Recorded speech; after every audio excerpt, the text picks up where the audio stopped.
কবরে প্রশ্ন আছে না নাই? কথা বলেন। প্রথম প্রশ্ন জিজ্ঞেস করা হবে, মার রব, তোমার রব কে? বলেন, আমাদের রব কে? ওমা দীনুক, তোমার ধর্ম কি? বিষ্ণুর চেহারা দেখিয়ে বলা হবে, এই লোকটাকে চিনো? আমরা কি বলবো?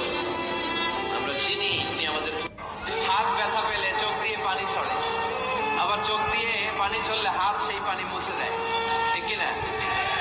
স্বামী স্ত্রী সম্পর্কটা এরকম হবে, হাত আর চোখ। হাতে হাত কেটে গেলে চোখ দিয়ে পানি পড়ে, আবার চোখ দিয়ে পানি পড়লে হাত দিয়ে ওই পানি মুছে দেয়। সম্পর্কটা এরকম থাকার দরকার আছে না নাই? আল্লাহ তার স্বামী স্ত্রীর সম্পর্ককে কোরআনে পোশাকের সাথে তুলনা করেছে।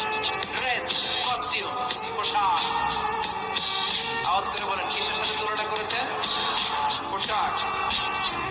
কেন পোশাকের সাথে তুলনা করলেন? কারণ পোশাক মানুষের লজ্জাস্থানের হেফাজত করে। ইট কভারস আওয়ার প্রাইভেট। পোশাক, ড্রেস এন্ড কস্টিউম, এটা আমাদের লজ্জাস্থানকে ঢেকে রাখে, আমাদের ঈমান বাঁচায়। মুমিন বান্দা কখনো অন্য কাউকে ঠাট্টা করবে না।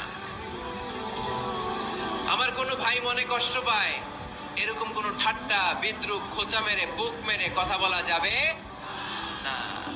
এটা তার চেহারা নিয়ে না, তার পেশা নিয়ে না, তার বংশ নিয়ে না, তার পরিবার নিয়ে না। তার বাবা চুরি করেছে, আমি কি বলতে পারবো তুই চোরের ঘরের চোর?